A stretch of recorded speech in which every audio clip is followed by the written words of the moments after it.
Ассаламу алейкум туугандар, ассаламу алейкум достор, кандайсыздар? Бүгүн силерге бүгүнкү чыгарылышта силер көрүп аткан артында турган ГАК М8. Ушул машина жөнүндө силерге обзор кылып берейин деп атам. Сурап аткан, ушу ГАК менен бир обзор кылып бербейсиңби? Мен алардан кандай болот экен деп кызыккандар көп экен, алалы депчи. Анан ушул машина жөнүндө обзор иштеп чыгарып бербейм. Бул машина менен өзүм миним. Болоттугун тааныйсыздар. Иштеди. 2 күн иштеди.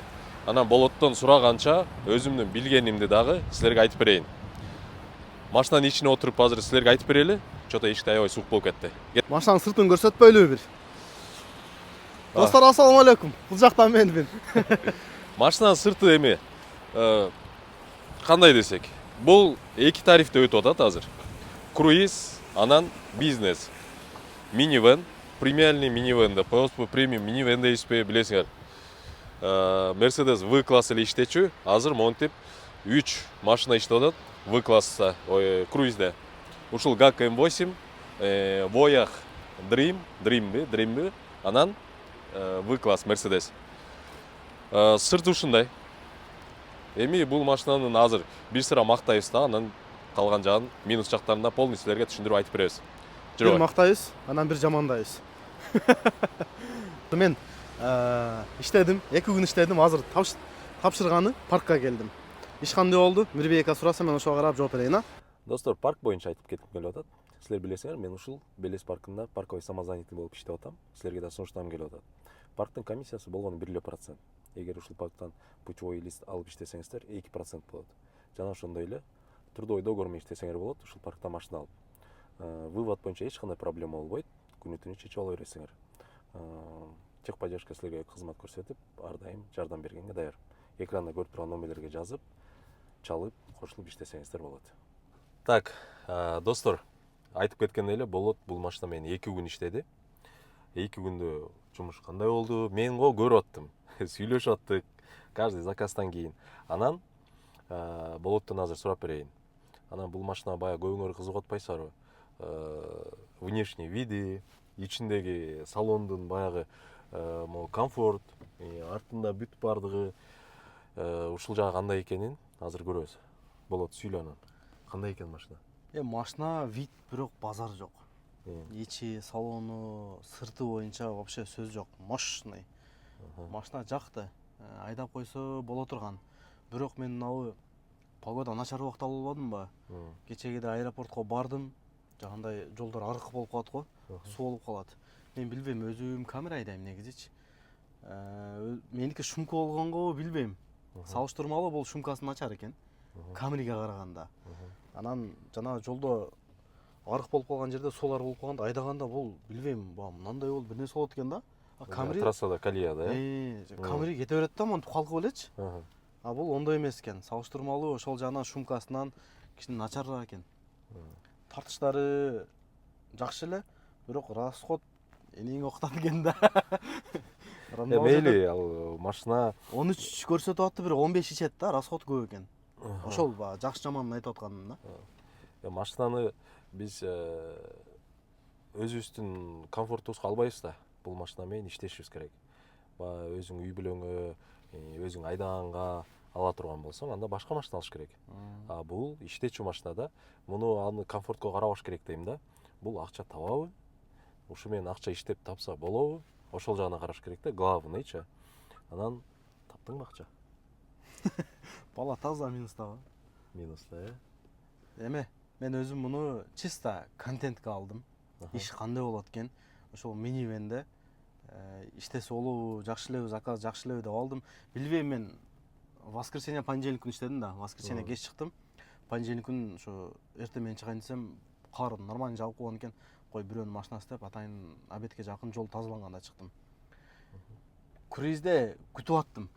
Кой атайын ушу круизге алдым, минивенимде заказ алайын деп 1 саат күтөм, заказ жок. Айла жоктон бизнес жандырган туура келип атты. Бизнес жандырам, заказ берет. Аны таштап круиз менен күтөм, заказ жок. Кайра бизнес алам. Почти бардык эле заказ бизнес менен болду. 1-2 заказ кылдың окшойт круизде. 2 заказ кылдым. 2 күндө. Атак неме жок. Круиз вообще өчкөн жок. Бизнести кээде өчүрүп аттың. Бизнести өчүрүп коет атайын. Баргыча түшүп калабы деп. вообще минивенде иштеш үчүн буга нормальный сабыр керек экен да. Азыр сабыр керек, заказ күтүш керек десең, азыр заказ жок. Минивенде мисалы мен круизде канча мындан 2 жылдан ашып кеттиби, круизде баягы тартып силерге көрсөтүп жүргөн заказдар жок азыр. Анткени ал кезде обстановка жакшыраак болчу дүйнөдө, в общемчи. Круизге түшө турган клиенттер арабтар, туристтер, ошолор болчу. Азыр жок. Иранда болуп аткан окуяга байланыштуу арабтар келбей калды.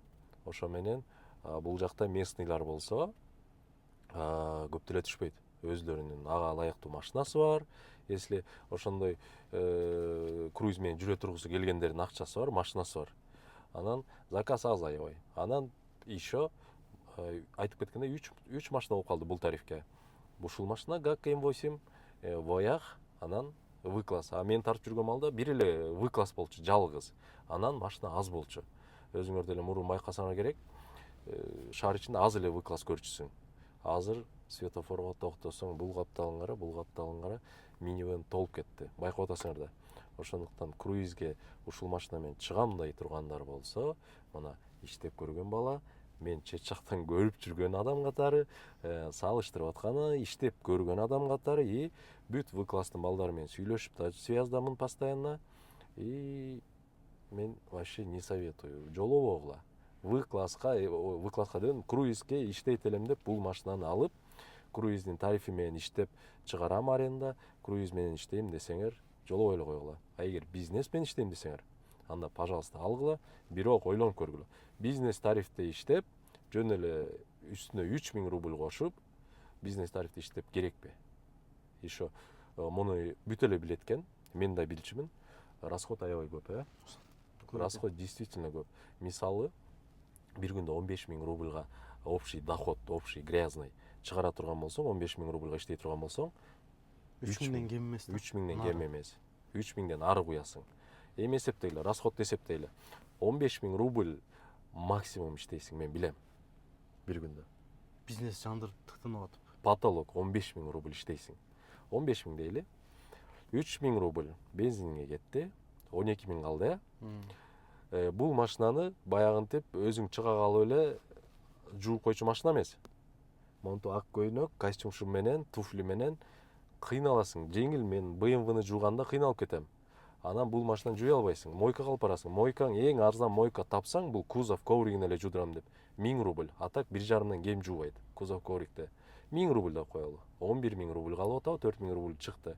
1000 рубль ичип жегениң. Еще мындай экономить этсең, 10 000 рубль калды. Аренда 7 000 деп атат. 7 000ге аренда жок. 7,5га мейли тапсаң таптың. Бирок ошол жерден да депозит, аркы берки деп сыгат. 8 000, 8,5 000ге чыгып кетет аренда бир күндө. Мен өзүм төлөгөнүм айтайынбы? 9га чейин аренда беришиң керек экен да. Мен заказ алып жабам деп атып унутуп калдым дагы. 9дан бир 15 мүнөт өткөндө жаптым. Жана приложениесине акча салат экенсиң да, ал комиссия салат экен 5%. Пениясы кошулуп кетти, ошо менен 8100 аренда төлөдүм. Манаки, ушинтип төлөйсүңөр. Анан ошонтип төлөп, бизнес катайт эткен смысл барбы? Азыр эмнеге бизнеске муну менен иштесе болот деп ойлогондорду да билем мен. Бул жерде монтип кнопка менен эшикти ачасыңар. Анан жакшысы жакшы. Ушул үчүн бизнеске 4 000 рубльга машина тапсаңар болот. Пустой комплектациядагы Ешка, BMW же болбосо хунчилерди деле 4 000ге тапсаңар болот. Анан 4 000 рубль кошуп ушу эшикти ушинтип кнопка менен. Мен видеолорумду көрсөңөр болот, көрүп жүргөндөр болуш керек. Мен ушу күнүгө бир 10 заказ средним кылсам, бирөөнө же экөөнө эшик ачып берем. Азыр андай деле жок. Эшик ачып бер дегендерчи. Наоборот, тескериси жазып коет. Сам открой дверь, же болбосо өздөрү эле келип эшик ачат. Ушул үчүн 4 000 рубль кошуп бериш керекпи? Не стоит дейм. Машинаны мен айдап деле көргөн жокмун, отуруп көрдүм, угуп деле жүрөм. Водительге эч кандай бул машинада комфорт жок. Алып айдап бир рахатта кала албайсың. Бул жерде пассажирга комфорт, а пассажирга бир болбогон акчага посадкасы бизнестики азыр 400 рубль же 450 рубль. Бизнестики ушундай подача. Бир минимальный заказың 450-500 рубль да. Ошол үчүн зачем мондай комфортту ага берипчи? Ошол дагы эмне айтасың? Эми жана айтпадым, минустамын деп едим бе? Э. Минуска кирген жокмун, расход жабылды да. Плюста эмесмин да кыскасы. Плюста эмес. Минустагым өзүм машинам турат, өзүм Камрайда машинамды парковкага коюп кеткенмин. Жөн эле турат да, мага кызык болду, айдап көрдүм. Өзүм расходумду жаптым. Бирок иштейм десең, бизнести өчүрбөй, тынбай иштесең болот экен, бирок только бизнес ачып эткенсиң да. Бизнес ачыш үчүн бул машина менен не стоит экен. Габаритный машина, доорлорго кирип чыккандан обязательно ушинтип болот окшо 2 күн айдабайсыңар да алсаңарчы. 1 ай, 2 ай, 3 ай айдайсыңар, обязательно дискасы чийилет, порогдору чийилет, аны төлөш керек. Чоң машина. Мындай анан могул жерде обзорда билбейм, ага В-класс вообще башкача да. Обзор сонун. Отурсаң бүт көрөсүң, а могул жерде билбейм, ага көрүнбөйт экен, кыйналат экенсиң. Мен сурап атышкан ушул менен бир обзор кылып бербейсиңби деп. Анан смысл кылганда эмнеге? Жакшы машина болсо, иштей турчу машина болсо, жакшы тарифте болсо кылып бермекмин. Көрсөтүп иштегиле депчи. Анан бул жерде жамандаш үчүн чыгып алып, мага билбейм, ага жаккан жок, бул машинага вообще отурбайт болчумун. Дагы эмне жөнүндө айтып бересиң? Кандай экен негизи эле монтип иштеген кандай экен? Ак көйнөк кийип, ак көйнөк кийип иштеген жакшы экен. Мен биринчи жолу чыгып атам да. Бир жума мурун тест тапшыргам бизнеске. Өттүм. Көрөйүн дедим, бир көрдүм да.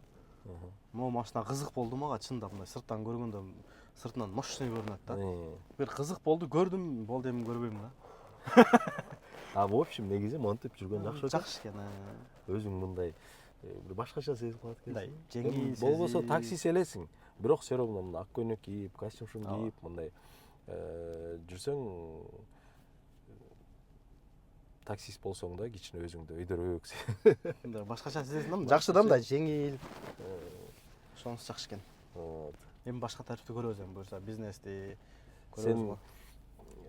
Бир чети кайра ушул эле жакшы. Чыга калып баягы новичкам везет деп коет го.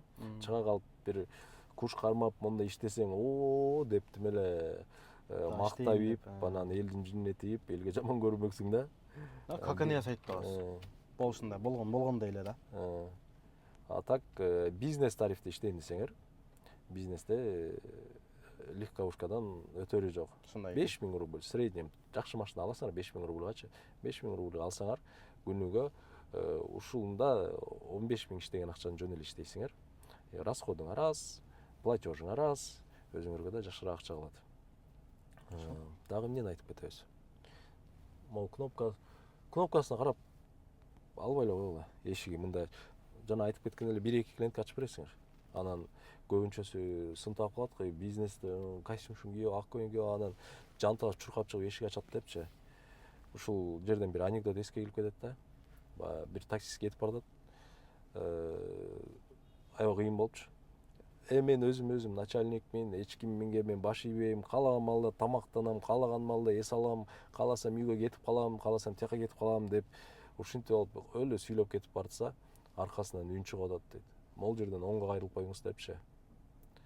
Кандай болбо, экономдосуңбу, элиттесиңби, баары бир таксистсиң. Экөөбүз баары бир таксистпиз. Баары бир ошо болбогон бир эле пассажир сени баш ийдирип коет да.